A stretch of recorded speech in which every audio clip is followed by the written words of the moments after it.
अस्सलाम वालेकुम। मैं हूं आपका होस्ट अब्दुल्ला सजाद और आप देख रहे हैं न्यूज़ गुरु एक्सक्लूसिव। नाज़रीन, आज मेरे साथ एक ऐसी शख्सियत मौजूद हैं कि जिनको अगर मैं कहूं कि ये पाकिस्तान के नौजवानों की अक्कासी करते हैं और एक बेहतरीन रहनुमा हैं, उभरते हुए नौजवान रहनुमा हैं, तो शायद गलत ना होगा।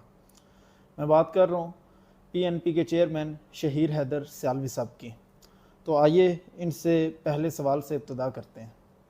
अच्छा शहीर साहब, आपकी नज़र में अभी पाकिस्तान का करंट सिचुएशन में सबसे बड़ा मसला क्या है इस कौम का? देखिए पाकिस्तान मुल्क की सतह पे का देखिए सबसे बड़ा इशू मैं समझता हूँ करप्शन से ज़्यादा बड़ा मसला इनकॉम्पिटेंसी है। इनकॉम्पिटेंसी इस तरह है कि आप 13 साल से पाकिस्तान तहरीक इंसाफ रूल कर रही है। KPK में दहशतगर्दी उनसे कंट्रोल नहीं हुई, लॉलेसनेस उनसे कंट्रोल नहीं हुई। कोई करीबन 35-40 साल से नून लीग पंजाब को कंट्रोल कर रही है, उनसे ये चीज़ें महंगाई कंट्रोल नहीं, पंजाब क्या वफाक को कंट्रोल कर रही है। और पीपल्स पार्टी इनके साथ मिलकर 50 सालों से 1971 से लेकर आज तक, जब से बांग्लादेश अपनी कुर्सी की लालच में उन्होंने तोड़ा है, उसके बाद से ये they have been ruling Sindh, they have been ruling Pakistan, they have been ruling Punjab. अब बलूचिस्तान आपको बेहतर पता है कि जो वफाक में आता है बलूचिस्तान उसे तोहफे में दे दिया जाता है, कश्मीर और बल्तिस्तान भी उसे तोहफे में दे दिया तो जाता ये है। हमेशा बलूचिस्तान के साथ नाइंसाफी क्यों है? ये एक अलग डोमेन है, मैं उस तरफ आऊँगा तफसील से। इसका मैं आपको पहले अर्ज करना चाहता हूँ कि इतने अरसे से इनको मिला हुआ है। अब let's start off from Sindh. Sindh में क्या है सर कि जितनी भी कौम परस्त तहरीकें हैं जो 14 अगस्त वाले दिन भी पाकिस्तान का परचम जलाती हैं, और अब तो इतनी ढिठाई से कि इसराइल और इंडिया का परचम भी लहराती हैं, ये पीपल्स पार्टी के नोटिस में होता है, पीपल्स पार्टी की नाक के नीचे होता है। This is how Peoples Party used to blackmail the establishment कि अगर आप हमें नहीं लाएंगे तो ये कौम परस्त सिंध को रूल करेंगे। लेकिन उसमें देखें, अगर वो परचम जलाते हैं या इस तरह के लेके भी आते हैं तो इन चीज़ों को रोकना और करना आइन के मुताबिक अदारों का काम है, पीपल्स पार्टी का काम तो नहीं है। तो फिर पीपल्स पार्टी घर बैठ जाए। इदारे हुकूमत के मातहत होते हैं, हुकूमत इदारों के मातहत नहीं होती according to the constitution of Pakistan. बाकी कैमरे के पीछे आप ये सवाल करें मैं आपको और जवाब दूंगा, लेकिन according to the constitution of Pakistan governments जो हैं वो सुपीरियर होती हैं इलेक्टेड गवर्नमेंट हमेशा से। कोई भी इदारा हो, बड़े से बड़ा इदारा हो, हर इदारे से सुपीरियर होती है। They have to indicate. Once I asked a question from a core commander of province जी, तो अगर मैंने प्रोविंस बोला तो यू वुड बेटर नो कि कहाँ से। मैंने कहा जी ये नाराज लोगों में और दहशतगर्दों में क्या फ़र्क है? कहते हैं he is sitting over here the chief minister of the province, he would tell us कि ये नाराज है और ये दहशतगर्द है, फिर वी वुड एक्ट अकॉर्डिंगली। तो sir this is the government who has to decide. आप रूल कर रहे हैं रियासत को, आपसे 50 सालों में कौम परस्त होना कोई अलग चीज़ नहीं है, बुरी बात नहीं है। पाकिस्तान मुखालिफ होना बुरी बात है, और पाकिस्तान मुखालिफ होते हुए इंडिया और इसराइल का झंडा लहराना बहुत ही बुरी बात है, अनएक्सेप्टेबल चीज़ है जो पीपल्स पार्टी करती है in order to blackmail the establishment. उन्हें पता है एक ऑफिसर है 2 साल के लिए है, इसको जब तक यहाँ के निटी ग्रिटी का पता चलेगा तब इसने पोस्ट आउट हो जाना है, तो इसे घुमाए रखो इस जंगल में। वो बड़े घाघ किस्म के सियासतदान हैं, वो इनको भी चूना लगा देते हैं। तो मैं समझता हूँ कि it's the need of an hour कि जो लोग मुल्क को तोड़ चुके हैं अपनी कुर्सी की लालच में, अब वो सिंध को तबाह कर रहे हैं। और फिर यहाँ तक कि आपने खुद साइन किया 6 कनाल वाले मामले पे कि यार अच्छा एक बाकी सूबे भी इससे मुस्तफीद हों, और जब देखा पब्लिक नैरेटिव इसके अगेंस्ट जा रहा है तो आप अवामी बयानिया के साथ चलना शुरू हो गए कि नहीं जी हम नहीं देंगे। सदर मुमलिकत ने साइन किया और बेटा साहब जो हैं उनके बिलावल साहब जो हैं उसी के अगेंस्ट रैलियां निकाल रहे हैं। So this is how these people are playing with the sentiments of the public. लेकिन अभी देखें ना, काम तो हो रहा है कि अब मरियम साहिबा को अगलों ने जापान में बुलाया स्पेशल, वो भी जाहिर है उनका कोई ना कोई काम देखा होगा तो उन्होंने बुलाया ना। देखें बुलाना या उनका खुद जाना ये एक अलग चीज़ है। मैं कभी इस पे कमेंट नहीं करूँगा कि वो काम नहीं कर रही, काम कर रही हैं, लेकिन क्या काम कर रही हैं? अगर कहें कि जी सड़क अच्छी बना ली, तो 40 साल से आप थे, पहले क्यों नहीं बनी अच्छी सड़क? नाली अच्छी बना ली, इलाका साफ कर लिया, तो पिछले 40 साल से कौन who was leading the province? आपके वालिद, आपके चाचा, आपके कजन्स। अच्छा, आपने लॉलेसनेस को ख़त्म करने के लिए कोई डिपार्टमेंट बना लिया, आपने लैंड ग्रैबिंग को ख़त्म करने के लिए कोई डिपार्टमेंट बना लिया, तो अभी तक लैंड ग्रैबिंग कर कौन रहा था? You people were doing it. इसी तरीके से आप कराची से अंदरूनी सिंध चले जाएं, रोड के आसपास जितनी ज़मीनें बड़े हजरत साहब के पास है, he is the owner of it. तो अच्छा, इसके बाद चले जाएं सी पैक के इर्द गिर्द की सारी जमीनें देख लें कि who is the owner of it, जो पंजाब से गुजर रही हैं, कौन सा खानदान उसका बेनिफिशियरी है। अच्छा, उसके आगे आप चले जाएं जनाब, पंजाब में आपने देखा कि तजावजात के अगेंस्ट ऑपरेशन हुआ जी। भाई, तजावजात जब बन रही थी, where was the deputy commissioner of that time?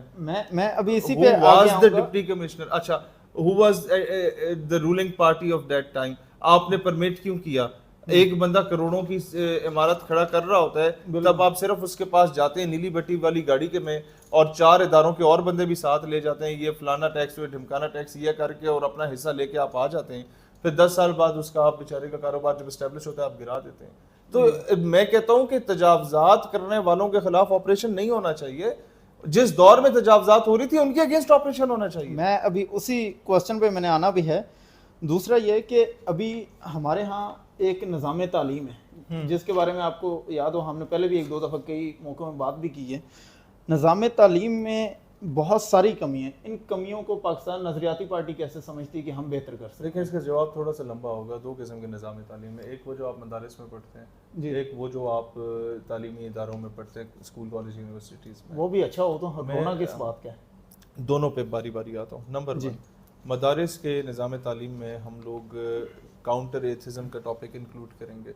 इस वक्त उम्मत मुस्लिमा का मसला, जिन मसाइल पे उम्मत उलझती थी आपस में, वो ये नहीं है कि हाजिर व नाजिर, नूर व बशर या इल्म गैब, इन मामलों से उम्मत ऊपर जा चुकी है। उन्हें पता चल गया कि ये हमारी हैसियत औकात नहीं है कि हम नबी पाक अलैहिस्सलाम को, उनके अज़मत को तराजू में तोलें नाउज़ुबिल्ला, या हम लोग सहाबा और अहले बैत के मर्तबे को तराजू में तोलें नाउज़ुबिल्ला। ये हमारी औकात से ऊपर की बातें हैं, ये हर स्कूल ऑफ थॉट समझ चुका है।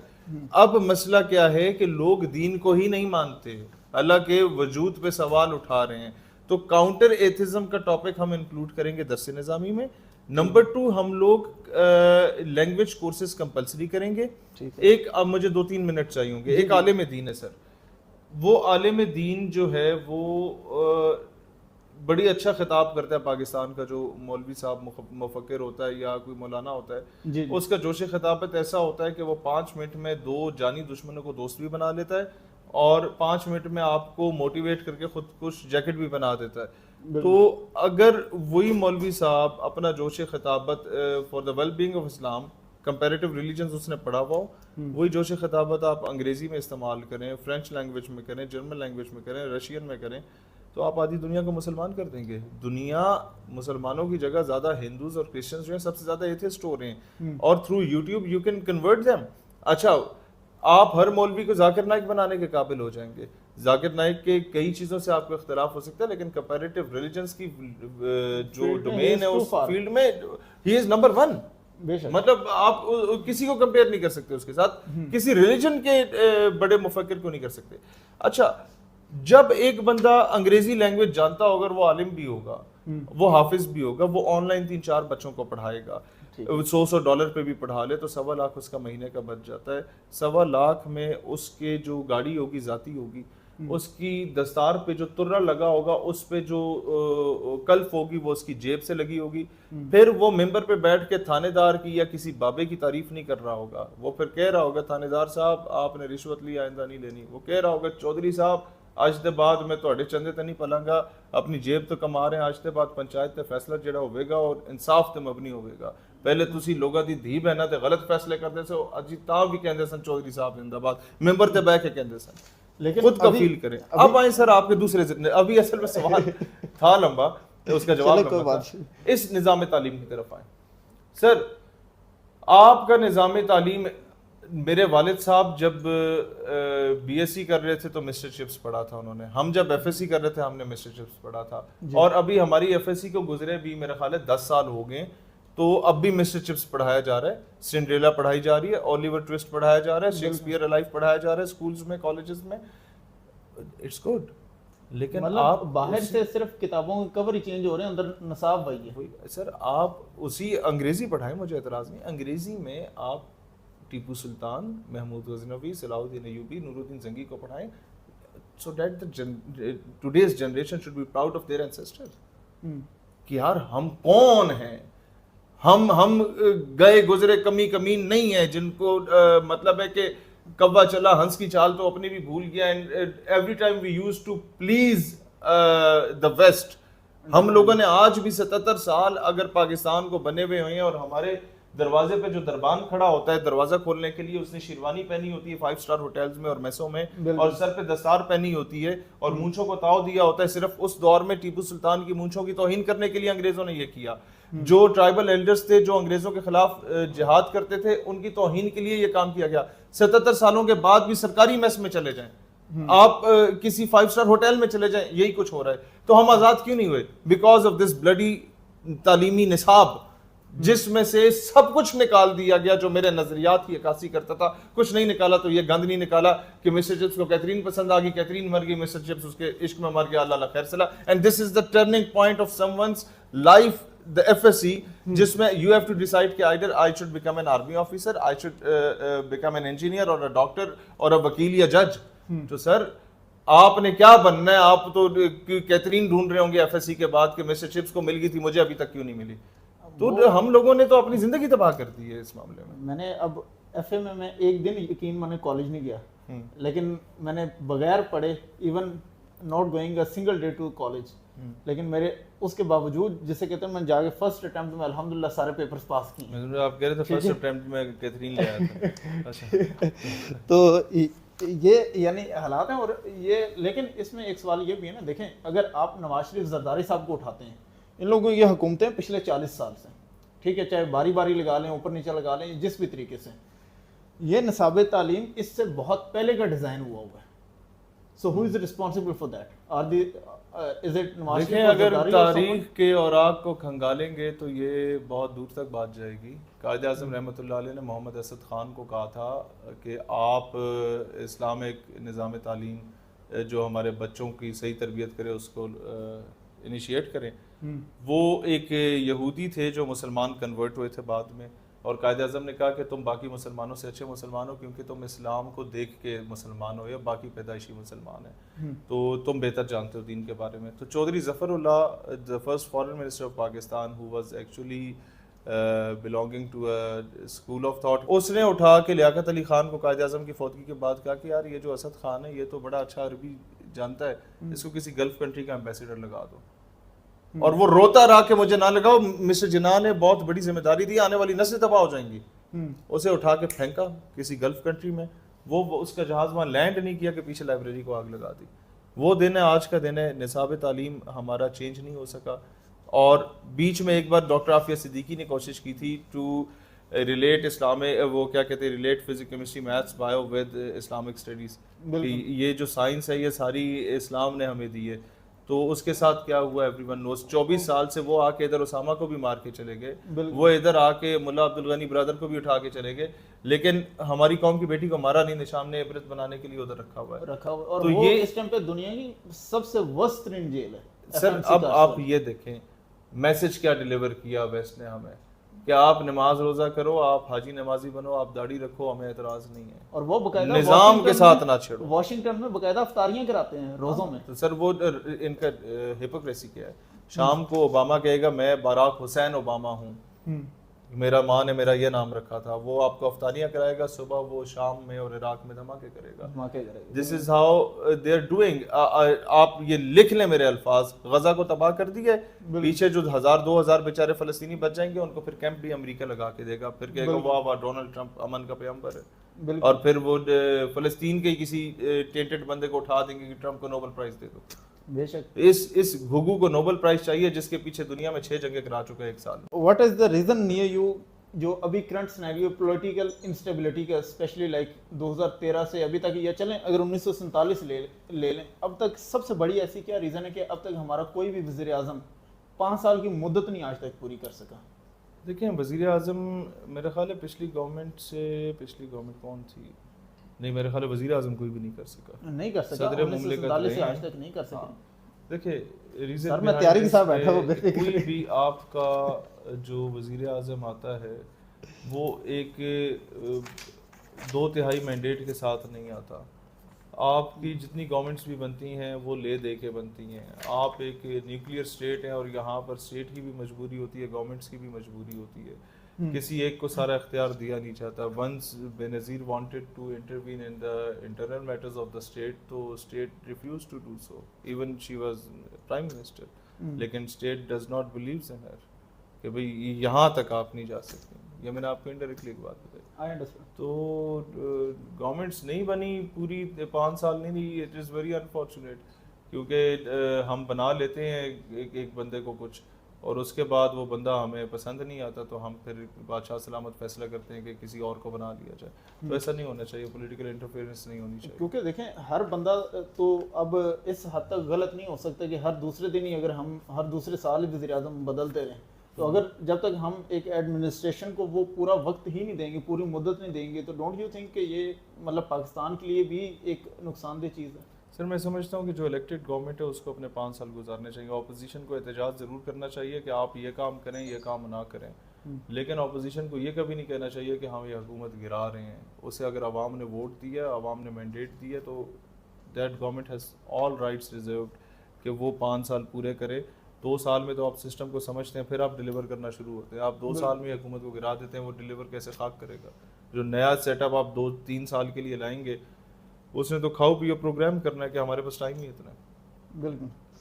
अच्छा, अगला सवाल, अभी जो आपने आफिया सिद्दीकी साहिबा की बात की, अब 2001 से अभी तक आप ले लें, 2003 में सॉरी उनकी जो अरेस्ट वगैरह हुई, सारी चीज़ें, कंधार जेल और फिर आगे गजनी में जो मामला हुए और अभी FMC कार्सवेल तक, तो क्या वजह है कि हम फॉरेन पॉलिसी हमारी वीक है या हमारे जो लीडर्स हैं वो इतने कमज़ोर हैं कि हम उसकी रिलीज़ नहीं करवा पा रहे या डिमांड नहीं कर पा रहे? मेरी बात एक एग्जांपल के तौर पे आपको मैं समझाता हूँ। आपके बच्चे अमेरिका में जी, would you be able to force America के हमारे किसी कैदी को छोड़ दे? Would you be able to force America के वो इसराइल को एमुनेशन ना दे जब आपकी जायदादें वहाँ पे हैं? They would have seized वो सर वो आपकी वो छोड़ देंगे, जायदादें सीज हो जाएंगी, आपके बिजनेस खत्म हो जाएंगे, आपकी औलादों पे चर्च अफीम के केस बन जाएंगे, आप क्या करेंगे?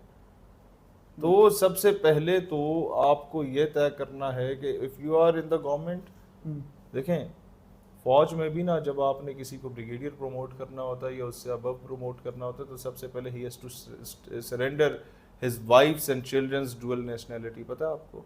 अगर उसकी बेगम पाकिस्तानी है लेकिन किसी और मुल्क में पली बड़ी है और वहाँ की नेशनैलिटी है, तो she has to surrender it, और उसके बच्चों को भी सरेंडर करनी होगी कि कल को तुम कहीं फॉरेन पॉलिसी पे अफेक्ट ना करो।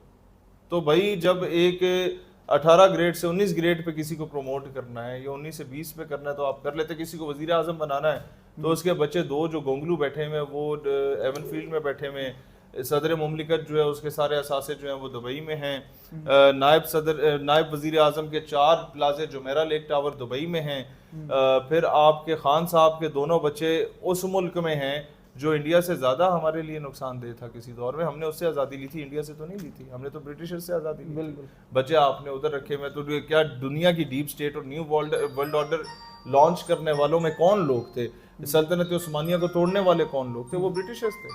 आप अब तक मैंने क्योंकि आपके साथ बहुत सारी जगहों पे शिरकत भी की है, बहुत सारी जगहों पे गया भी हूँ, और सोशल मीडिया की हद तक तो PNP को सारों ने देखे कि पाकिस्तान नजरियाती पार्टी जो है मतलब वो आगे आ रही है, फ्रंट पे आ रही है, पब्लिक उसको पसंद भी कर रही है, सोशल मीडिया की हद तक ठीक है। लेकिन सोशल मीडिया से हट के डू यू थिंक कि आपको ग्राउंड पे वो सपोर्ट मिल रही है जो वाकई मिलनी चाहिए? देखिए मैं आपको अर्ज़ करूँ कि पाकिस्तान के किसी कोने में किसी शहर पे आप मुझे ले जाएं जी, आपको हर चौथी दुकान तीसरी दुकान से बंदा निकल के हमें सीने से लगाता हुआ मिलेगा। किसी यूनिवर्सिटी में ले जाएं, आपको हर क्लास से हर दूसरा बच्चा आके हमारे साथ तस्वीर बनाता हुआ, ऑटोग्राफ लेता हुआ या हमें सुनता हुआ नज़र आएगा। हमें सिर्फ मसला 2 चीज़ों में आ रहा है। एक इलेक्ट्रॉनिक मीडिया पे उस तरीके से एसेस हमारी नहीं है जिस तरीके से एक पॉलिटिकल पार्टी की होनी चाहिए। ज़ाहिर उस पर पैसा भी लगता है, ऊपर से कॉलें भी आनी चाहिए, तब जाके वो एसेस मिलती है। और दूसरा जो हमें मसला है वो आ रहा है फाइनेंस का, या ऐसे देखें लोग आपके चाहने वाले होते हैं, उनको संभालना होता है हर इलाके में। वो संभालने वाला जो एक लोकल चौधरी होता है या धड़े वाला बंदा होता है ना, वो हमारे पास हर जगह पे नहीं है। वो धड़े वाला बंदा हो जो सियासत को जानता हो। नज़रियाती होना एक अलग चीज़ है और उसके साथ साथ सियासी होना एक अलग चीज़ है। सियासत एक अलग साइंस होती है, सिर्फ नज़रियाती होने से आपकी सियासत नहीं चलती। नज़रियाती के साथ साथ बंदे के अंदर सियासी फ़हम व फरासत, अक्ल व शऊर होना चाहिए। तो ऐसे लोग मिल रहे हैं, अभी तो मिलना स्टार्ट हो गए हैं। जब से ऑपरेशन बुनियादन बरसूस हुआ तो हमारी एयरफोर्स ने 5 जहाज़ गिराए हैं। एक जहाज़ तो एयरवाई पे बैठ के वसीम बदामी ने गिराया था, एक अदर जहाज़ तो इंडियन मीडिया पे मैंने भी गिराया था। तो उसका उसके मैं अभी आऊंगा, वो बड़ी इंपॉर्टेंट चीज़ है। उसके बाद लोगों का रुझान हमारी तरफ हुआ है। उन्होंने हमें सुनना शुरू किया, पसंद करना शुरू किया और उन्होंने कहा कि यार इस तरह के यंगस्टर्स को हम असेंबली में देखना चाहते हैं। तो वो धड़े आ रहे हैं। अभी हमने देखा कामों की में कमाल का एक धड़ा हमें ज्वाइन किया उसी रात को। मतलब वो पीटीआई का धड़ा था, उसने हमें ज्वाइन किया। उसकी रात को मुरीद के में टीएलपी का धड़ा था, उसने हमें ज्वाइन किया। अब ये वो लोग हैं जिन्होंने 2-4 साल 6 साल सियासत में लगाए हुए और नजरियाती भी हैं। हमारी पार्टी तब बनी नहीं थी तो वो इन जमातों में चले गए थे, अब वो इधर आ रहे हैं। तो इस तरह के लोग हैं और इनको तो हमने हमेशा कहा कि आप लोगों का दूसरा घर है पाकिस्तान नजरियाती पार्टी। जो यंगस्टर्स हैं किसी भी पार्टी में, यंगस्टर्स को तो हम हमेशा इनकरेज करेंगे कि वो लोग आए। अच्छा, एक और चीज़ है जो भी आपने कहा ना कि इंडियन मीडिया पे ड्यूरिंग दैट वॉर, अब उसमें जो आपका एक रोल था, क्योंकि मैंने इस चीज़ पे क्वेश्चन भी उठाया और मैंने बाकायदा कॉलम्स भी लिखे हैं जब इन्होंने ये तमगे आपस में बांटे ना कि जी हमने इस बेस पे दिए because they played a vital role during the war. So मैंने फिर आपका नाम भी उस टाइम पे लिया। मैंने कहा पहली चीज़ तो ये कि आपके फॉरेन मिनिस्टर जो हैं और defence minister, they were unable to speak on Indian media even for 1 minute, लेकिन आप वहाँ पे यानी कितनी कितनी देर बैठे रहते हैं और वो ऐसे बदबख्त हैं वो बकायदा माइक म्यूट कर देते हैं। तो आपको उस चीज़ के लिए क्यों नहीं नॉमिनेट किया? कोई कॉल वगैरह? कोई देखिए, मैं आपको एक चीज़ अर्ज करता हूँ। तमगे अमूमन कुछ लोग होते हैं जो वाकई तमगों के हकदार होते हैं, उन्हें मिलते हैं, लेकिन 80-90% तमगे जो हैं वो लोगों को ऑब्लाइज करने के लिए दिए जाते हैं। अभी जो दिए गए हैं आप क्या समझते हैं ये हकदार थे? 10% तो हकदार थे, बाकी 90% को देखें। आपके वो एयरफोर्स का जो बंदा था, जो DGPR था एयरफोर्स का, ही डिज़र्व। आपका DGISPR ही डिज़र्व, आपका फील्ड मार्शल ही डिज़र्व। ज़ाहिर है उसने जंग जीती है। तो उसके अलावा आप देख सकते हैं वसीम बदामी डिज़र्व करता था। कुछ लोग हैं इस तरह के शोहदा की फैमिलीज डिजर्व करती ये पॉलिटिकल मैं बात कर रहा हूँ। ये जो अता तारड़ साहब को दिया गया, इसहाक डार साहब को दिया गया, नहीं डार साहब का आई डोंट नो। अता तारड़ को ना मैं कभी अपोज नहीं करूंगा इस मामले पे। उसने रोल प्ले किया था, कम किया ज्यादा किया, लेकिन देखिए मैं नून का मुखालिफ हूँ, लेकिन अता तारड़ में अब भी वो नौजवानी वाला स्पार्क है कि इंडिया के अगेंस्ट उसने बताया था कि यार वजारत दूर की बात है, मैं थोड़ा सा पाकिस्तानी भी हूँ। तो ही प्रूव्ड इट। तो वी मस्ट अप्रिशिएट इट। देखें, जब मामला इंडिया पाकिस्तान का होता है ना तो हम नून PPPTI नहीं देखते, फिर हम पाकिस्तान देखते हैं। तो ही डिजर्व्स। लेकिन इसके अलावा कई ऐसे लोगों को दिया गया, मैं नाम लेना मुनासिब नहीं समझता। देखते हैं, हमें आज अभी आपके पास बैठा हो, शाम को फिर कोसार में हमें बैठना होगा टेबल टॉक पे, तो सामने अगले टेबल पे वो बैठे होते हैं, बंदा आंखें मिलाने के काबिल नहीं होता। कम से कम इस काबिल छोड़ दें, अगला बंदा जब आ जा रहा हो सामने तो बंदा आंखें मिला के अस्सलाम वालेकुम का जवाब दे सके। तो वो खुद भी समझदार हैं। वो क्या कहते हैं, अशार के पर्दों में हम जिनसे मुखातिब हैं वो जान गए होंगे, हम नाम नहीं लेते। बेशक। लेकिन इस दौरान एक शख्सियत बड़ी खामोश रही है, खासकर जब जंग जीत गई, हर चीज़ ओवर हो गई, सीज फायर हो गया। हाँ, तब उन्हें याद आया कि जंग हुई थी। देखें, बड़े मियाँ साहब जो हैं, एक तमगा उन्हें मिलना चाहिए खामोश रहने पे। एक तमगा कायम अली शाह साहब को मेरे ख्याल में दिया था अभी तक जिंदा रहने पे। तो इस तरह के तमगे होने चाहिए जब सबको बांट रहे हैं तो। अच्छा, अभी आपने पीछे देखा जो मदनी मस्जिद के साथ की है, और उस तरफ पूरी 50 मसाजिद की एक पूरी लिस्ट जारी की गई। अच्छा, एक तो मैं आपको अर्ज करूँ, वो लिस्ट नहीं थी, that was a fake list. वो गवर्नमेंट ने खुद भी इग्नोर किया कि वो नहीं थी। मस्जिद वाला मामला मुझे नहीं लगता कि गवर्नमेंट की बदनीयती थी, मिसमैनेजमेंट थी, और मिसमैनेजमेंट का अजाला उन्हें हुआ। जिन लोगों ने भी इसमें रोल प्ले किया गवर्नमेंट को ऑन बोर्ड लेने में, एहतजाज करने में, वो सब खिराज तहसीन के लायक है। लेकिन इसमें देखें सवाल ये है ना कि देखिए, बदनीयती का मैं आपको अर्ज करूँ, बदनीयती तब होती ना कि आप कहते कि किसी एक स्कूल ऑफ थॉट के साथ हो रहा है मामला।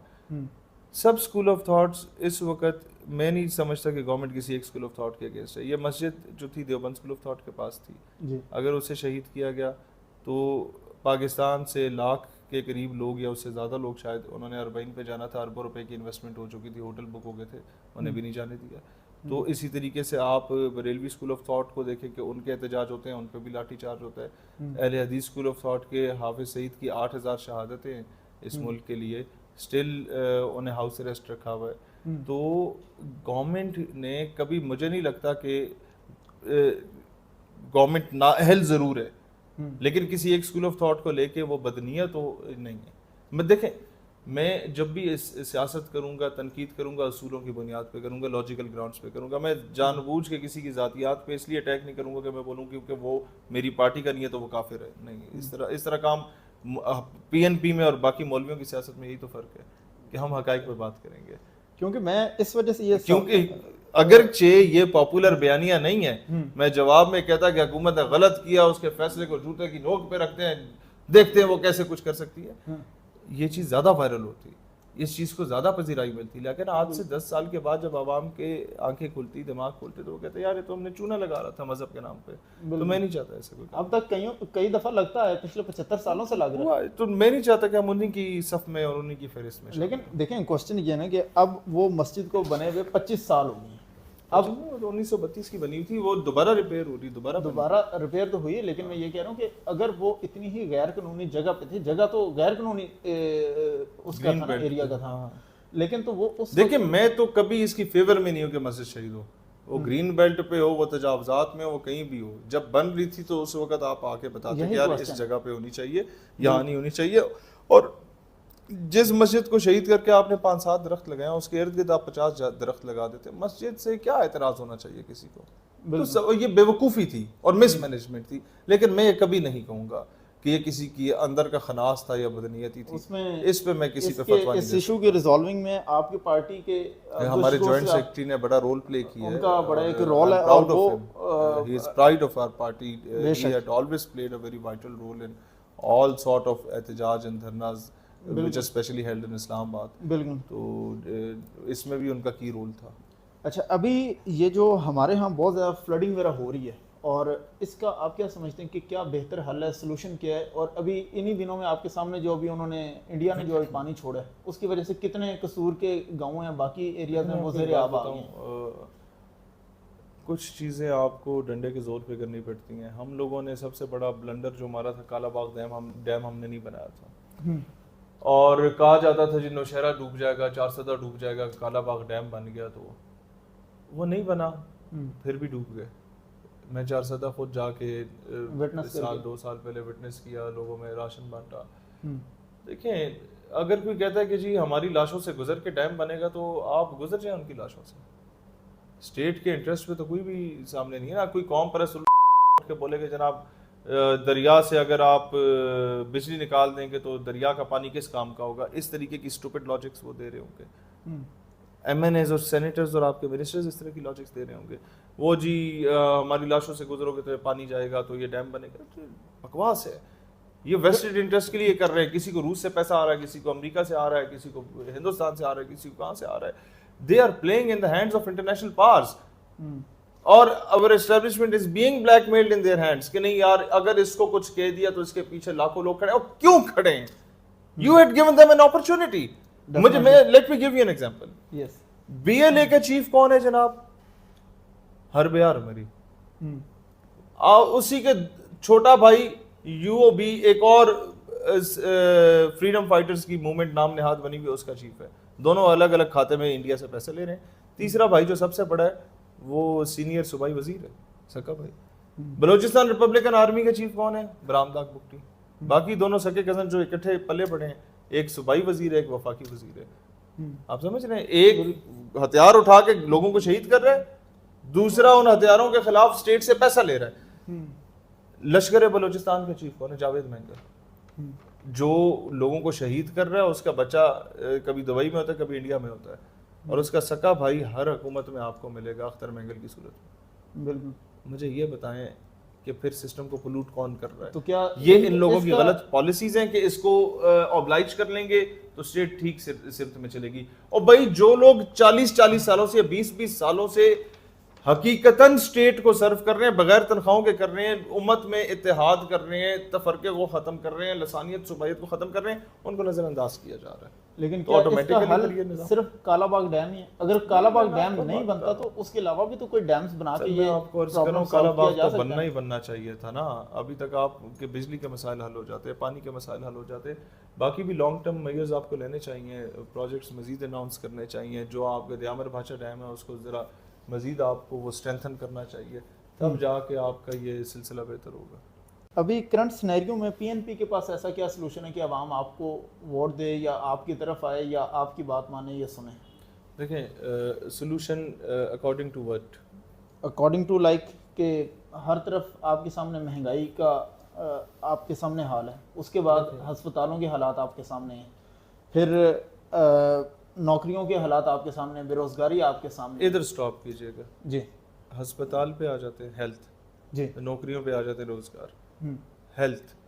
आप एक रेजोल्यूशन ले आए, पीएनपी लाएगी इंशाल्लाह ताला, कि कोई गजेटेड ऑफिसर, हम्म, कोई एमएनए एमपीए सेनेटर अपने बच्चों का, बीवी का और अपना इलाज प्राइवेट हॉस्पिटल में नहीं करा सकता और मुल्क से बाहर नहीं करा सकता। प्राइवेट तो जब बंद हो ये जाएंगे। जाएंगे, बंद नहीं होंगे सर, और कम सिविलियंस F6 F8 वाले वहां कराने वाले कराएंगे लोग। अच्छा, एमएनए एमपीएस सेनेटर और सरकारी मुलाजिम कराएगा सरकारी अस्पताल से। जब वो वहां जाके देखेंगे ना गंदे वॉशरूम, जब वो जाके देखेंगे एक एक बेड पे 4-4 बंदे लेटे हुए और उसने भी वहीं लेटना है, तो फिर वो खुद उस निज़ाम को बेहतर करेगा, गरीब का भी भला हो जाएगा। नंबर 2, एजुकेशन का निज़ाम, करारदाद हम लाएंगे कि गजेटेड ऑफिसर और एमएनए एमपीएस सेनेटर, उसका बच्चे को अलाउ ही नहीं होना चाहिए कि वो 10वीं तक की तालीम कम से कम प्राइवेट स्कूल में हासिल की, सरकारी स्कूल में किसान मजदूर हारी के बच्चे के साथ बैठ के पढ़ेगा। नहीं तो वो उसकी वो जाया जनाब नौकरी से निकाल दिया जाएगा और असेंबली से नाअहल हो जाएगा। ये रूल ले आए। मैं एमएनए हूँ और मैं अपने बच्चे को प्राइवेट स्कूल से फौरन एमएनए बनने के बाद निकाल के सरकारी स्कूल में भर्ती करूंगा। वो जब वहां जाएगा ना, ऑन द वेरी नेक्स्ट जब वो गाली सीख के आएगा तो उसके प्रिंसिपल को मैं डंडा दूंगा कि जनाब गाली क्यों सीख रहा है, ऐसे अभी तक कलमे क्यों नहीं आते, ऐसे एबीसी सही क्यों नहीं आती, एनु अंग्रेजी क्यों नहीं आती, एनु उर्दू क्यों नहीं आती सही तरीके से, लिख क्यों नहीं सकता। जब उसे डंडा मिलेगा, वो मेरे बच्चे को बंदे का पुत्र बनाएगा ना, तो 800 और बच्चा जो दिहाड़ीदार मजदूर का बच्चा होगा, जो नान भाई का बच्चा होगा, उसका भी भला हो जाएगा। फिर जब मेरा बच्चा डिप्टी कमिश्नर बन रहा होगा तो उसका बच्चा भी कर्नल बन रहा होगा। लेकिन यहाँ पे एक और भी है ना। अच्छा, एक चीज और रहेगी, रोजगार। सर मैंने 100 से ज्यादा इंटरव्यूज में यह बात की। एजुकेशन का बजट 65 अरब रुपए, बिल्कुल। क्या कहते हैं आपका हेल्थ का बजट 27 अरब रुपए। बेनजीर इनकम सपोर्ट प्रोग्राम इस साल का बजट 712 अरब रुपया खिराते बांटने का। हम बेनजीर इनकम सपोर्ट प्रोग्राम को खत्म करेंगे, काटा मारेंगे कि भाई हमें मेरे टैक्स के पैसों से उसको आटा नहीं जाना चाहिए जिस पे नवाज शरीफ की तस्वीर थोपी हुई है, शहीद मोहतरमा की थोपी हुई है। मेरे टैक्स के पैसों से 712 अरब रुपए से कोई चंदा नहीं मिलना चाहिए। 712 अरब रुपए का फातिमा जिला इनकम सपोर्ट प्रोग्राम चलेगा और उसमें कॉटेज इंडस्ट्रीज बना के देंगे, छोटी छोटी सनतें, जिस तरह बंगालियों ने बना के दी। बंगाली कोई औरत, या आपने इश्तिहार देखे होंगे बंगाली बाबे के, कोई बंगाली औरत काला जादू नहीं करती, हमारी करती है। कोई बंगाली औरत ऐसी नहीं है जो वेली निकम्मी बैठी हुई हो, उसने कॉटेज इंडस्ट्री चलानी है। चाइना हमारे साथ आजाद हुआ हमसे 1 साल बाद, चाइना में कोई औरत वेली निकम्मी नहीं बैठी हुई। शाम को अपना खेलेगी कूदेगी, बार्स में भी जाएगी, दिन को काम करेगी और अपनी रियासत की मईशत के पहिए को चलाएगी। बांग्लादेश जिसके कहते थे हम 2 टके के नहीं हो, 4 रुपए मिलाओगे 1 टका बनेगा, कहां पहुंच गए हम। वो कॉटेज इंडस्ट्रीज इंशाल्लाह जितने जरूरतमंद खानदान है उनको आटे के थैले नहीं मिलेंगे, उनको सिलाई मशीनें मिलेंगी, कोर्सेज करा के मिलेंगे, और कपड़ा रियासत देगी कि इसको सियो, बेचो, मार्केट में नहीं बिकता हमें दो। हम चाइना से डील करेंगे कि सी पैक का कंटेनर जब जाएगा ना मिडिल ईस्ट में, इसमें 10% हमारा माल जाएगा। यही आपका कलाश वालों की शॉलें जो 2000-4000 में बिकती है ना, यहाँ पे वो 40,000 की बरतानिया खरीदता है। यही गिलगिती माथा पट्टी जो 450 रुपए की आप आर्टिफिशियल ज्वेलरी बेचते हैं ना, वो 22,000 रुपए में बिक रही है दुबई में, बिल्कुल बिक रही है। लेकिन वो कोई सेठ कमा रहा है, वो आपकी रियासत नहीं कमा रही। हम ये चीज रियासत के जेर असर करेंगे। यही पिंक सॉल्ट जो 100 रुपए पर केजी बिक रहा है ना, ये रिफाइन होके 125 ग्राम का पिंक सॉल्ट 4,000 रुपए में बिक रहा है, और 1 किलो का पिंक सॉल्ट 32,000 रुपए में दुबई में बिक रहा है। इंडियन कंपनी पैक करती है, इजरायली कंपनी रिफाइन करती है, और हम क्या करते हैं, हमारा 100 रुपया इंडिया और इजराइल 32,000 में बेच रहे हैं, और हम क्या कर रहे हैं, दीवार पे लिख रहे हैं अमेरिका मुर्दाबाद, इंडिया मुर्दाबाद, इसराइल मुर्दाबाद। हम लोगों के ऊपर अंधे, गूंगे, बहरे और दोले शाह की चुईयां बैठी हुई हैं, बड़े बड़े मनसबों पे बोने बैठे हुए हैं। They are leading the state unfortunately. लेकिन और हमें मीडिया पे दिखाया नहीं जाता, हमें ऊपर से कॉल नहीं आई।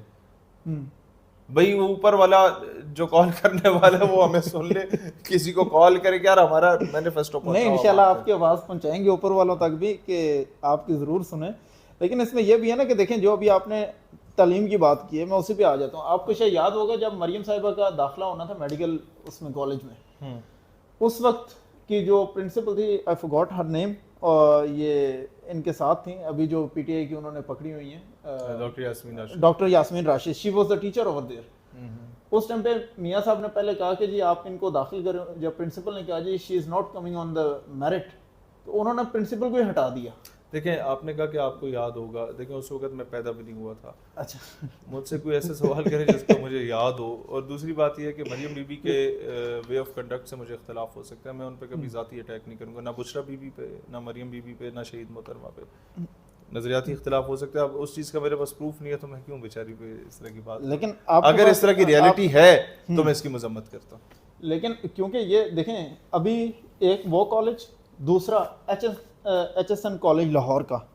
अब ये वो कॉलेजेस हैं जिनको इन्होंने स्पेसिफिकली इतना बढ़ा चढ़ा कर बनाया हुआ है कि जो भी पॉलिटिशियन आएगा, जो भी MNA, MPA, ब्रिगेडियर या कमिश्नर जो भी है, वो हर बंदा ही अपने बच्चे को वहाँ दाखिल करा रहा है। ठीक है, अगर आप स्पेसिफिक कुछ ऐसे गवर्नमेंट कॉलेजेस को ही टारगेट करके करेंगे तो फिर आप बाकी कैसे एक्सपेक्ट करते हैं कि बाकी जगहों पर निज़ाम तालीम। मैं आपको एक चीज़ अर्ज करना चाहता हूँ ना, जब आप रूल ये बना लें, मैंने बनाऊँ एक हल्के से, ठीक है, मैं फोकस यही करूँगा मेरा बच्चा सरकारी स्कूल में जाएगा। ये गवर्नमेंट कॉलेजेस नहीं हैं, ये मिलियंस में फ़ीस चार्ज करते हैं। गवर्नमेंट कॉलेज वो होता है जो मुफ्त में पढ़ाता है, जहाँ नान भाई का बच्चा, दिहाड़ीदार का बच्चा, मजदूर का बच्चा भी पढ़ लेता है। सारों ने अपने बच्चों को इस्लामाबाद में नहीं पढ़ाना, किसी ने अपने बच्चे को फैसलाबाद में पढ़ाना है, किसी ने अटक में पढ़ाना है, जो जहाँ जहाँ पोस्टेड है वहाँ पढ़ाएगा। अलगरज हर गजेटेड ऑफिसर, हर MNA, MPA, सेनेटर किसी न किसी ज़िले में बच्चे को पढ़ाएगा। और आप देखिएगा कि प्राइवेट कॉलेजेस, HSN और घोड़ा गली वाले कॉलेजेस से, बन हॉल जैसे कॉलेजेस से अच्छा मेयार उन कॉलेजेस का हो जाएगा। लोग सिफारिश करा के वहाँ बच्चों को दाखिला दिलवाएंगे, आप देखेंगे कि निज़ाम कितना बेहतर होगा। अभी तो सिकंदर हयात साहब ने, जो वज़ीर आला पंजाब, ये वज़ीर तालीम पंजाब हैं, उन्होंने एक बयान दिया था कि हो सकता है कि हम 15,000 के करीब सरकारी स्कूल जो हैं प्राइवेट कर दें। गलत बयान है, नहीं होना चाहिए इस तरह। पहले इन लोगों ने ये सारा कुछ करके देखा है, सिंध में तबाही निकली हुई है, यहाँ भी तबाही निकलेगी, और ऐसा बिल्कुल नहीं होना चाहिए। अच्छा, अब हम कभी भी इसको फेवर नहीं करेंगे, इसको अपोज ही करेंगे। आ जाते हैं कैदी नंबर 804 पे। फ्यूचर कहाँ देख रहे हैं? देखें, कुछ चीज़ें अल्लाह ताला के इख्तियार में होती हैं। He is the best planner, he plans best for you. जहाँ तक बात है, मैं कैदी नंबर 804 को यही कहूँगा कि your party leadership is not sincere with you, they are playing with you. आपने सबसे बड़ा कसूर ये किया कि इलेक्टेबल को लाए, आपने अपने सिंसियर वोटर को, सिंसियर वर्कर को हमेशा नज़रअंदाज किया। आपने बड़ी गाड़ियाँ देखी, आपने पैसे वाले लोग देखे, एंड दे डिश्ड यू। जिस उस्मान बुज़दार के पीछे आप लड़े पूरी इस्टेब्लिशमेंट के साथ, सबसे पहले वो आपको छोड़ के गया। जिस फवाद चौधरी के कहने पे आपने पंजाब और KP की असम्बलियाँ तहरीर कर दी, वो डब्बा हज़ारिया दांत जो होता है ना, उससे ज़्यादा तेज़ भागा था अदालत से जब उसने पुलिस को देखा था। तो sir, no one from the main tier leadership of PTI is sincere with Imran Khan. उस दौर में जो नज़रियाती लोग होते थे इसके साथ, शहरियार अफरीदी, शानदाना गुलजार, अली मोहम्मद खान, उन सब को ना खान ने उस दौर में अपनी किचन कैबिनेट का हिस्सा बनाया, ना अब वो हैं, वो नज़रअंदाज कर दिए गए। जो मुश्किलात, Ali Mohammad Khan, I am eye witness, यहाँ से निकलता अगली गाड़ी लेके फिर चली जाती, फिर वहाँ से निकलता फिर अगली गाड़ी लेके फिर उसे अंदर कर देती, उसने चूँ चला नहीं की। वो कभी एंटी स्टेट नहीं गया, वो हमेशा प्रो पाकिस्तान रहा। वो कभी भी अपनी कुर्सी पे बगैर वजू के नहीं बैठा। ये तो वो बंदा जिसकी मैं गवाही दे सकता हूँ। मतलब PTI का वो चेहरा कि PTI की गवर्नमेंट होते हुए जब वो मुझ पे केसेस कर रही थी तो he stood up with me, in favour of me, कि यार तुम हक पे हो, मैं तुम्हारे साथ हूँ। तो ऐसे लोगों को तो हमेशा खुदे लाइन लगाया इन लोगों ने। ये तो रियासत मदीना का नाम लेके आए थे, और रखे हुए लोग रियासत मदीना बनाने के लिए इन लोगों ने शीरी मज़ारी साहब को रखा हुआ था। फवाद चौधरी साहब आके बैठे हुए थे रियासत मदीना बनाने वाले, जो कहते हैं जनाब हम शराबें चलाएंगे गवादर में, क्लब्स चलाएंगे, औरतों को नीम बराना हालतों में नचाएंगे तो पाकिस्तान तरक्की करेगा। ये रियासत मदीना का मॉडल उन्होंने पेश किया था नाउज़ुबिल्लाह। तो देखें, कहते हैं ना man is known by the company he keeps. थोड़ा सा स्पेस देनी चाहिए उनको। हर स्पेस तो देखें, मेरे इख्तियार में होता मैं दे देता। अब ये स्पेस तो आप जनरल साहब से जाके मांगे ना, वो तो मेरे इख्तियार में नहीं है। वो जनरल साहब का मामला, खान साहब का मामला, वो जाने उन्होंने पंगा लिया था, अब भुगते हैं। वो इंजीनियर कहते हैं लो सांभो ਹੁਣ ਵੇਖੋ ਨਾ ਕਰ ਰਾਤ ਦੇ ਉਹ ਸਾਂਭ ਰਹੇ ਨੇ ਉਹਨੂੰ। अच्छा, कमिंग अप टू मियां साहब, डू यू थिंक कि वो अब मरियम को वज़ीर आज़म की कुर्सी पे देखना चाहेंगे आगे? देखिए, जरदारी साहब ने कहा था कि मेरा आखिरी ख्वाब है बिलावल को देखूं इस कुर्सी पे। मियां साहब का ख्वाब है मरियम को देखना इस कुर्सी पे। हर बाप चाहता है कि उसके बच्चे तरक्की करें। उनके इस डिज़ायर से मैं नहीं समझता कि मुझे कोई इख्तलाफ होना चाहिए। मुझे इख्तलाफ इस बात पे है कि जनाब why only Maryam, why only Bilawal. Pakistan में और पढ़े लिखे लोग मर गए हैं। आप अपनी पार्टी में ख्वाजा साद रफ़ीक को देख लें, अच्छा आदमी है। एहसन इकबाल को देख लें, पढ़ा लिखा आदमी है। वो अपनी पार्टी में बाबर अवान जैसे लोगों को देखें, एतजाज़ एहसन जैसे लोगों को देखें, वो बड़े लिखे लोग हैं। उसने CSS मशरकी और मगरबी पाकिस्तान दोनों में टॉप किया था एतजाज़ एहसन ने। आपको पता है किस कैलिबर के वो बंदे थे? बाबर अवान किस कमाल के आदमी थे। बाद में आई डोंट नो वो PTI में चले गए थे। जी जी जी। लेकिन कमर ज़मान का है, ज़ीरक सियासतदान है। He is eligible for prime minister. अगर गलती से पीपल्स पार्टी दोबारा आ जाती है तो। आपने इस हद तक गुलामी को इख्तियार किया हुआ है कि मुल्तान का जलसा था, बिलावल खिताब कर रहा था और उसके पीछे एक्स प्राइम मिनिस्टर यूसुफ ज़ा गिलानी हाथ बांध के खड़ा हुआ था, जो उसके वालिद की उम्र का है। राजा परवेज अशरफ हाथ बांध के खड़ा हुआ था, जो उसके वालिद की उम्र का है। एंड बिलावल वाज सेइंग कि अगर मैं कोविड में बीमार हो गया तो मेरे बाद पार्टी की क़यादत आसफा भुट्टो करेगी। बिल्कुल। तो वो एक दूसरे का शक्ल देख रहे थे कि यार हम कौन है फिर, where do we stand, what are we up to. तो भाई देख लें फिर। तो मैं नौजवानों को कहता हूँ भाई, जब उनका मुस्तकबिल नहीं है ना तो उसी से भूल जाओ। मुस्तकबिल आप लोगों का पाकिस्तान नज़रियाती पार्टी में, जो यहाँ बैठ के ना आप मुझे कॉल करके कोई हुक्म करेंगे, मैं नहीं भी उठा सका, आप रात को 2 बजे दोबारा कॉल कर लेंगे, आपको बुरा नहीं लगेगा कि यार ये क्या सोचेगा। आप मुझे कहीं भी रोक के चीज़ समझा भी सकते हैं, मुझे अकाउंटेबल भी ठहरा सकते हैं कि ये गलत हुआ है। आपने हमारे CC के देखी होंगी मीटिंग्स में कि मुझ पर भी एतराज़ होता है और मैं उसका जवाब देता हूँ। तो ऐसा एतराज़ कोई करके देखे अपनी पार्टी लीडरशिप पे, अगले दिन गायब होगा, फारिग होगा। सर हम लोग तो एक फैमिली की तरह, सारे एज फेलोज है, कोई 2 साल हमसे बड़ा है, कोई 2 साल हमसे छोटा है हमारी सारी क़यादत में, और हम ही मुस्तकबिल हैं। और जवाद अहमद कहता है ना मैं ही लास्ट सोल्यूशन हूँ। तो लास्ट सोल्यूशन है ही पाकिस्तान नज़रियाती पार्टी। तो अभी पाकिस्तान नज़रियाती पार्टी को कब तक आप समझ रहे हैं कि आपका पहला MNA या MPA असेंबली में जा सकता है? Like till how much time? क्या डिफरेंस या क्या ईयर आप समझते हैं? ज़िमनी इलेक्शन में कोई चला जाए, ऊपर से कॉल आ जाए कि मीडिया कवरेज दे दो, चले हम खुद जाएंगे इंशाल्लाह ताला। ऊपर वाले पता नहीं। तो आज के दौर में जब सोशल मीडिया का दौर है तो फिर आप मेन स्ट्रीम के उसमें क्यों बैठे हैं? मेन स्ट्रीम बहुत ज़रूरी है। मेन स्ट्रीम पे देखें ज़्यादा वही चीज़ें आ रही हैं मीडिया पर, जो सोशल मीडिया वायरल हो रही है। मुझे फॉलो करेंगे आप, आपकी उम्र से 10 साल बड़ा बंदा कर लेगा, 20 साल बड़ा बंदा नहीं करेगा।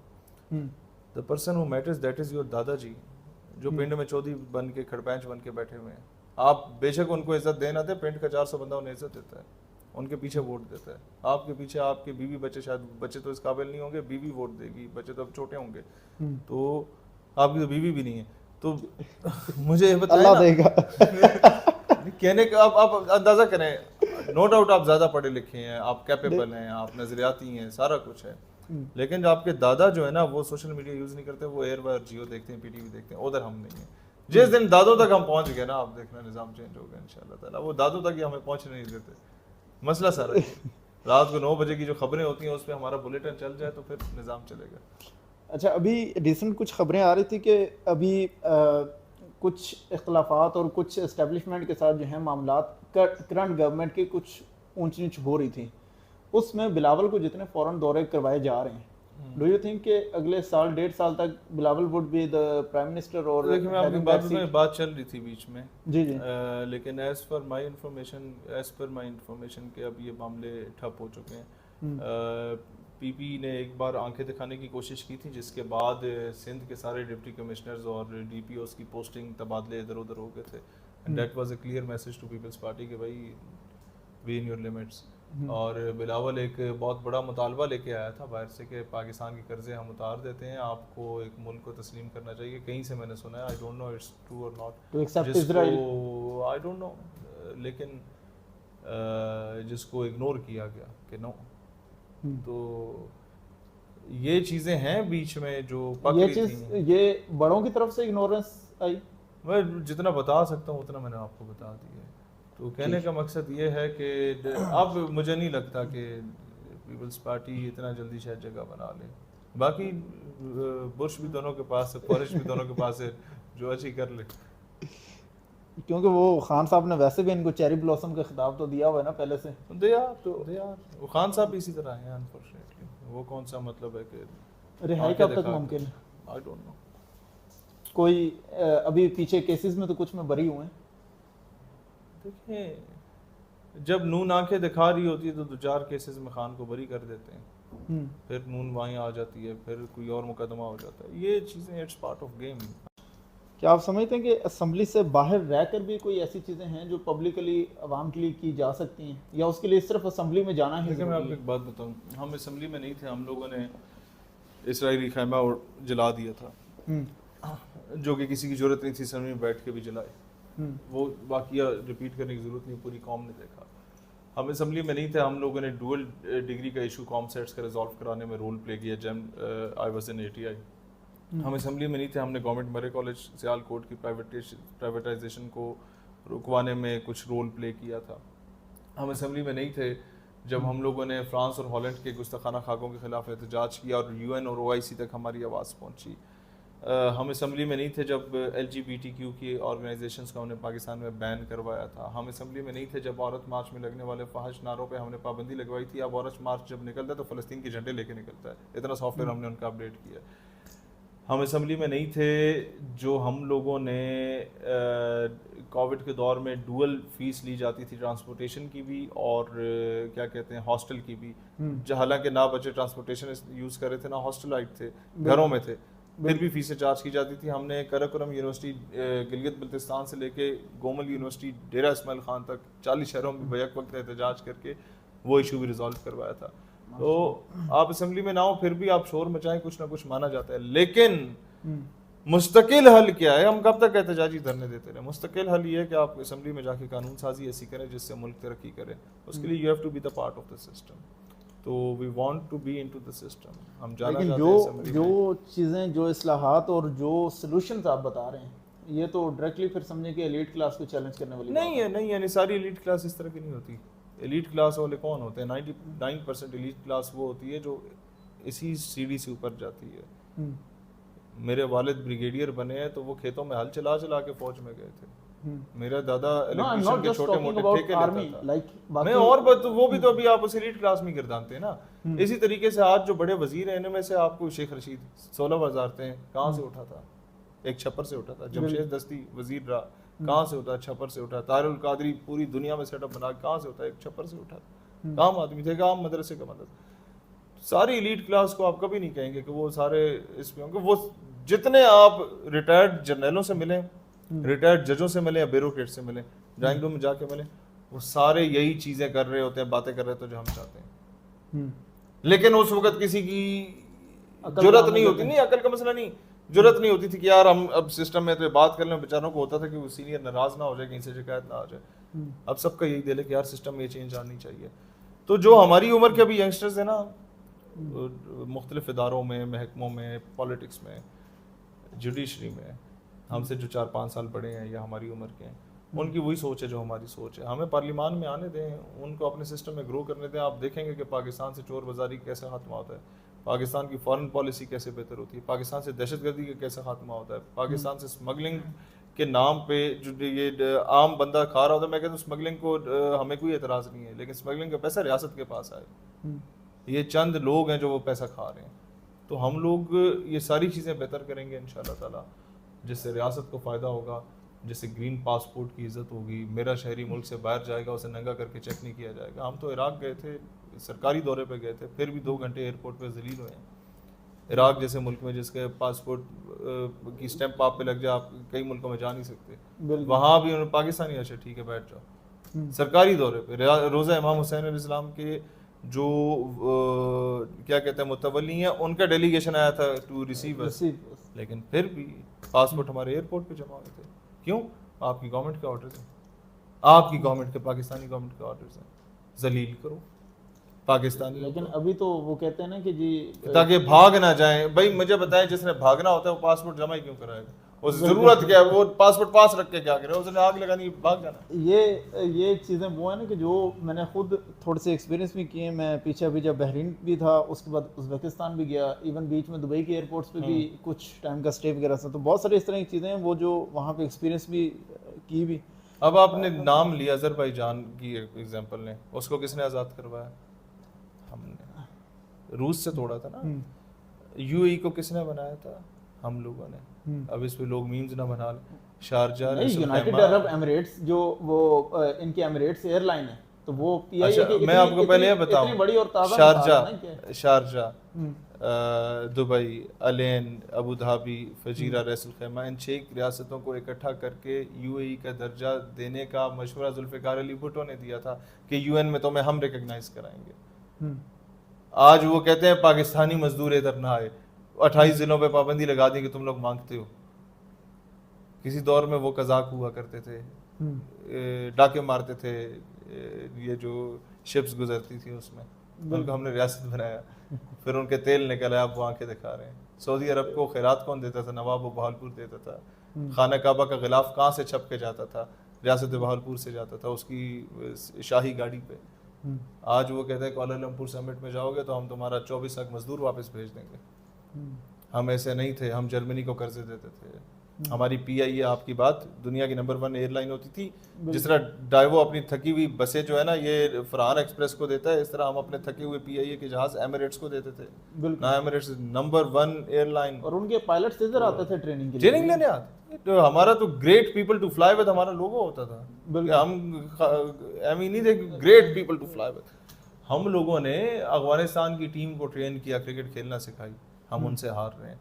हम लोगों ने बांग्लादेश की टीम को ट्रेन किया, उन्हें क्रिकेट सिखाई, हम उनसे हार।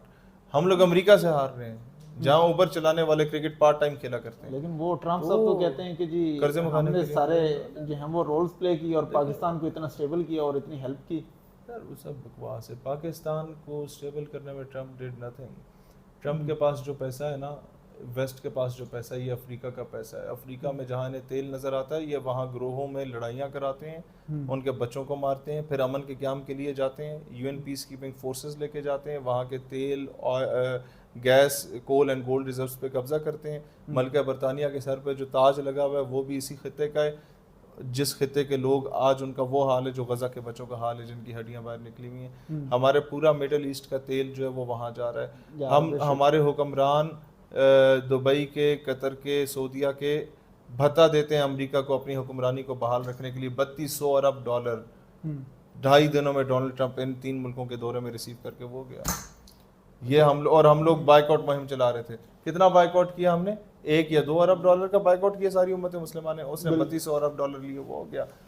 लिहाजा उनके पास अपना कुछ नहीं। अगर कोई कहता है ना आप यूके जा रहे हो घूमने फिरने के लिए, तो वो तो ये तो बहुत बुरी बात है। भाई आप क्यों, भाई आप अपना पैसा देखने जा रहे हो, मेरा पैसा वहाँ लगा हुआ है। बिल्कुल। जो हमारा हुक्मरान वहाँ बेच गया था, या हमारे बिकाऊ माल ऊपर वडेरे थे जो बिक गए थे और ईस्ट इंडिया कंपनी के आगे हथियार डाल दिए थे उन लोगों ने, और वो यहाँ का सारा कुछ लूट के चले गए।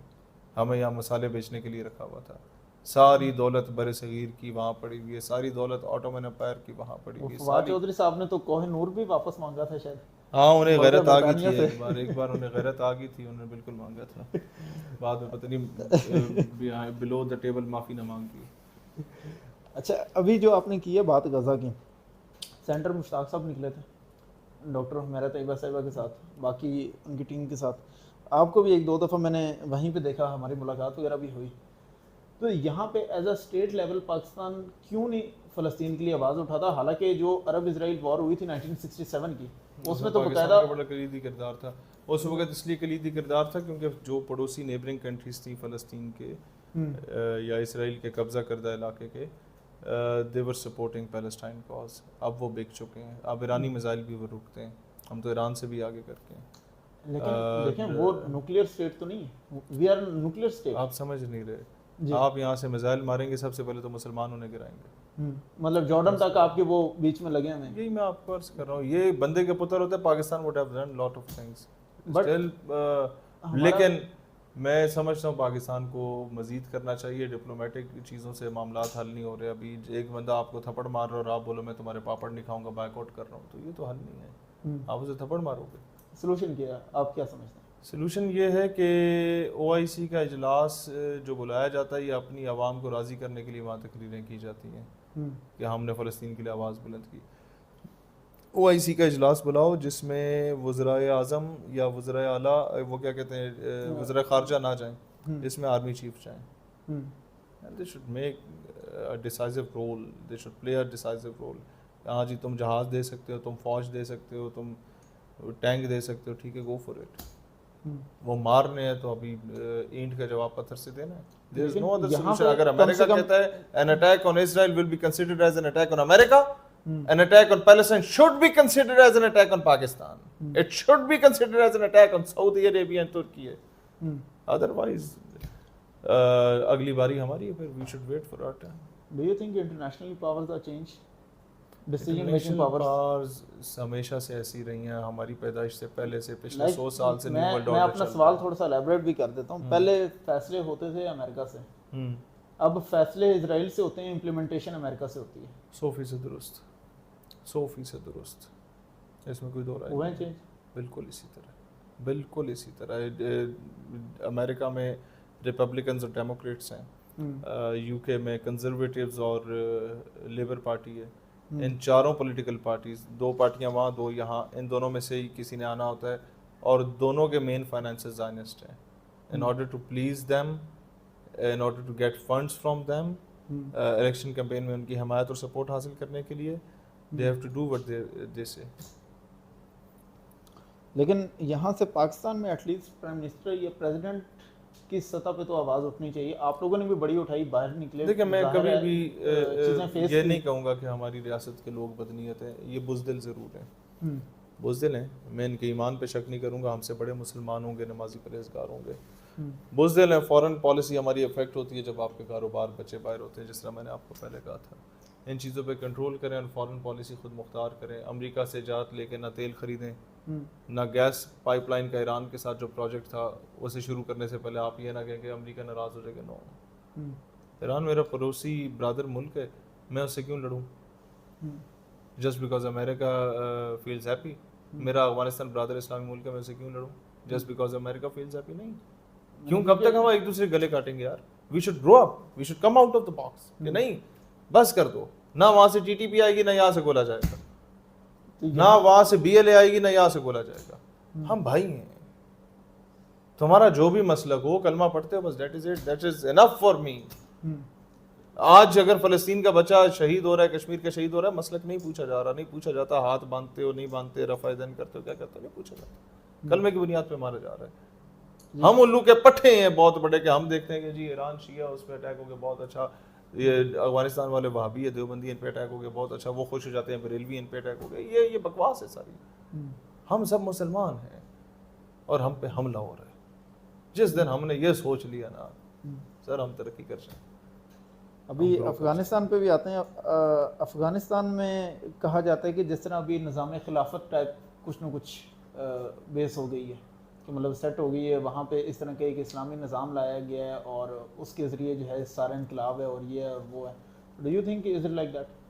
I have not visited it, और पिछले दिनों से मैं इतना फोकस भी नहीं रहा उसमें, लेकिन काफ़ी चीज़ों को बेहतर करने की ज़रूरत है। अभी भी अफगान गवर्नमेंट को बहुत रिफॉर्म्स की ज़रूरत है, और सबसे ज़्यादा तो ये कि अगर आपका खिलाफत का निज़ाम है तो कभी भी आपके हाथ से किसी मुसलमान भाई का खून नहीं होना चाहिए। आपकी रियासत से दहशतगर्द आ रहे हैं, यहाँ क्रॉस बॉर्डर टेररिज्म कर रहे हैं। मुझे दुख है, मुझे सबसे ज़्यादा खुशी हुई थी जब अफगान तालिबान ने अमेरिका को शिकस्त दी थी। मैं सबसे ज़्यादा खुश था, और मैं अब भी खुश हूँ कि टाउट गवर्नमेंट गई है, एक आज़ाद गवर्नमेंट आई है, खुद Mukhtar government I am happy with them, but I am not happy with what TTP is doing in Khyber Pakhtunkhwa. But TTP तो महमूद खान साहब के दौर में नहीं आई थी बकायदा, वो अभी ये भी भी आ सुनने रही में है, आया वो कि उस वो दौर में बकायदा भी आ भत्ता रही दिया करते थे उधर। सारे देते हैं, कौन नहीं देता, आपके बड़े बड़े उलमा देते हैं, अब क्या मेरा मुंह आप खुलवाएंगे। अच्छा, लेकिन जगह इनके टैक्स साथ देते अभी हमारी क्या पॉलिसी होनी चाहिए? मतलब सी पैक का रूट भी हमारा वहीं पे लगता है और लाइक गोइंग अक्रॉस पाकिस्तान, तो ट्रेड पॉलिसी या हैं। कुछ भी अफगानिस्तान के साथ हाँ जी। बॉर्डर खोलें, ईरान का भी बॉर्डर खोलें, ट्रेड ओपन करें। हम रूस से ट्रेड कर रहे हैं, अमेरिका से कर रहे हैं, इनसे करते हुए क्या मौत पड़ती है? तो बीएलए वालों ने हरामजदगी की थी जो हमें बॉर्डर क्लोज करने पड़े। आपका 20-30 लाख बंदा सिर्फ बॉर्डर ट्रेड से या इधर उधर से जैक लगाने के चक्कर में पैसे कमाता था, और रियासत को पता उनके ठीक है इनको रोजगार चल रहे चलने दें। इन्होंने क्रॉस बॉर्डर जो है वो असला बेचना खरीदना शुरू कर दिया बीएलए ने। अब उससे दहशतगर्दी होना शुरू होगी, सराइकी शहीद हो रहे हैं, वो बलोच जो पाकिस्तान से प्यार करता है वो शहीद हो रहा है। तो रियासत को ये रोकना पड़ा। वो जब रुके तो 20-30 लाख लोगों के घर के चूल्हे रुक गए। जाहिर है असले के साथ साथ बाकी चीज़ें भी, खुर्दनोश की चीज़ें या जो चीज़ें बाइन सेल वाली हैं वो भी रुक गई। तो बीएलए ने बहुत बड़ा सेटबैक दिया रियासत को इस मामले में, बहुत बड़ा नुकसान हुआ है रियासत को भी और आम आवाम को भी। फिर आम आवाम को तो नहीं पता ना कि बॉर्डर किस वजह से रुका है, वो तो फिर रियासत को ही गाली देती है। बीएलए तो फिर उसकी सपोर्ट में तो वो एक बहन है डॉक्टर साहिबा, वो भी अक्सर निकलती हैं। और क्या उन्हें बोले, खातून है, काबिल इज़्ज़त है, लेकिन एक्सप्लॉइट किया उन्होंने चीज़ों को। ऐसा नहीं होना चाहिए। हालांकि वी हैड ऑलवेज वेलकम्ड हर इन इस्लामाबाद, लेकिन दुख तब हुआ कि हम तो उनके लिए मजम्मत करते थे नामालूम लोगों के लिए कि क्यों उठाए जाते हैं। उन्होंने मजम्मत नहीं की जब आप जाफर एक्सप्रेस हुआ। उन्होंने नहीं कहा कि जाफर एक्सप्रेस जिन्होंने किया कुत्ते के बच्चे हरामजादे हैं, नहीं कहा। तो आप क्या समझते हैं वो बीएलए का ही एक पार्ट है या अब ये डिसाइड तो शी रियासत इज ने जस्ट करना है। Supporting them? इनडायरेक्टली सपोर्ट तो होती है जब आप इस तरीके का फेक बयानिया लेके आते हैं, सपोर्ट तो होती है, लोग इनरोल तो होते हैं। लेकिन जो वो बयानियाँ लेकर आई हैं लोगों के मिसिंग पर्सनस का, सो वाकई कहीं ना कहीं चलें इतनी बड़ी तादाद में नहीं लेकिन कुछ ना कुछ लेकिन मैं आपको एक तादाद बात तक तो बताऊं, मिसिंग कुछ जगहों पर्सन पे हुए होंगे ना ज्यादतियां जानवर जरूर, लिए। कुछ जगहों पे ज्यादतियां जरूर हुई होंगी, लेकिन मारंग बीबी के ही मंसूब किया गया था। Maybe I am wrong, but she said कि मेरे वालिद की मुखबरी जो है वो बीएलए ने की थी। This is what I had heard, I don't no it is reality और नॉट। देखें, जो मैंने आपको पहले कहा कि बरामदाग, वो हर बियार और उसका छोटा भाई गजीन दोनों अलग अलग एंटी पाकिस्तान मूवमेंट्स क्यों चला रहे हैं, एक ही में क्यों नहीं है? क्योंकि पैसा आ रहा है। अब बरामदाग जो है ये उल्लू का पट्टा बैठा हुआ है स्विट्ज़रलैंड में, दूसरा बैठा हुआ है बरतानिया में हर बियार, तीसरा बैठा हुआ है दुबई में, और ये कह रहे हैं आम बलोच को कि तुम आज़ादी की जंग लड़ो पंजाबियों के खिलाफ या पाकिस्तान के खिलाफ। भाई आप खुद आके क्यों नहीं लड़ रहे? गरीबों के बच्चों को क्यों मरवा रहे हो? गरीबों के बच्चे जब आएंगे वो हमला करेंगे, उन्हें 2 वक्त की रोटी चाहिए, उन्हें बेचारों को तो पैसा चाहिए, हम दें या इंडिया दे। लेकिन इनको वो लत लगा दी है बीएलए वालों को। 3 बीएलए वाले आए, मेरे इलाके का बंदा मुझे बता रहा था, उन्होंने सरेंडर किया, रियासत ने उन्हें एफडब्ल्यूओ में नौकरी लगा दी 65,000 पे। महीने के बाद 2 छोड़ के चले गए।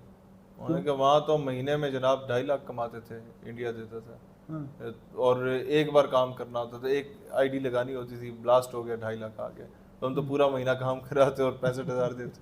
अब उनको लत ऐसी लग गई। आप समझ रहे मेरी बात की? मतलब इनकी फंडिंग भी फिर इस लेवल की है कि वो 2.5 लाख फंडिंग होती है। अब इसका हल यही है, ये जो उल्लू के पट्टे बाहर बैठे हुए हैं कुछ लें। और अगर आपको लगता है कि ये बाहर अजालम सीकर हैं, ठीक है, उन मुल्कों से वो ट्रेड, वो अपना क्या कहते हैं, इस तरह की कोई डील हमारी नहीं हुई, तो फिर अगर कोई बलूचिस्तान में अटैक होता है, आपको पता है इंडिया इन्वॉल्वमेंट, डायरेक्ट इंडिया पे अटैक करो। इसका वेट ना करो, नहीं जी क्योंकि हमला इंडिया से नहीं हुआ, विद इन बलूचिस्तान, वो पता है ना वो पीछे है, तो करो। 9/11 जो हुआ था सर, वो कौन सा अफगानिस्तान से जहाज उड़ रहे थे, विद इन अमेरिका हुआ था। पता चल गया कि जी अफगानिस्तान से लेंगे, उन्होंने पूरा तबाह कर दिया, इराक भी तबाह कर दिया, फेक अटैक बना के तबाह कर दिया। वो ना भी तो ये तो ओरिजिनल है। पहलगाम के पीछे क्या यहाँ से कोई मिसाइल गया था? विद इन ऑक्युपाइड कश्मीर हुआ था। भाई तुम हनीमून मना रहे हो मेरी जमीन पे, मुझसे पूछे बगैर, विदाउट माई कॉन्सेंट, तो वहाँ का लोकल तो आपसे डिस्टर्ब होगा, वो तो आपको मारेगा। और क्या पता लोकल ने ना क्यों, इंडिया ने खुद ही फॉल्स फ्लैग कर दिया जाफर एक्सप्रेस का एक काउंटर दिखाने के लिए कि नहीं जी यहाँ भी हो रहा है, अगर वहाँ हो गया तो। वरना उन्होंने तो लाहौर में समंदर भी ले आए थे, तो लाहौर की बंदरगाह फतह हो गई थी, चीचा वतनी का इंटरनेशनल एयरपोर्ट फतह हो गया था, क्या कुछ कर चुके थे वो लोग। सर लास्ट क्वेश्चन, अभी आगे कुछ शहरों के आपके दौरे भी होंगे, बाकी चीज़ें वगैरह भी होंगी, तो नौजवानों को क्या पैगाम देंगे? ये नौजवानों को हम कहते हैं हमारी जितनी भी पॉडकास्ट हैं, दर्जनों सैकड़ों, उनको मुकम्मल सुने। सब में कोई ना कोई नई चीज़ आपको मिलेगी, सोल्यूशन ओरिएंटेड मैनिफेस्टो आपको मिलेगा। उसको कंपेयर करें नून, पीपी और बाकी जमातों के मैनिफेस्टो के साथ, you will feel something different. आपको रवायती बातों से अलग कुछ सोल्यूशन भी नज़र आएगा, और अगर आपको नज़र आया वो सोल्यूशन तो फिर हमारा साथ दें। नहीं तो इस कौम की बहुत खिदमात सर अंजाम दी नवाज शरीफ और जरदारी ने, जो कसर रह गई है वो आप बिलावल और मरियम को वोट दे के बाकी भी निकालने कसर। हमजा भी हमें हैं, ना, हाँ हमजा को भी दे देंगे। वो पीछे वज़ीर आला भी रहे हैं बकायदा। हाँ, तो वो बाकी खिदमत वो कर लेंगे इस कौम की। उन्होंने तो जो करनी है सो करनी है। बहुत शुक्रिया सर बहुत शुक्रिया, अल्लाह आपको फॉर योर टाइम, जज़ाक। Thank you so much.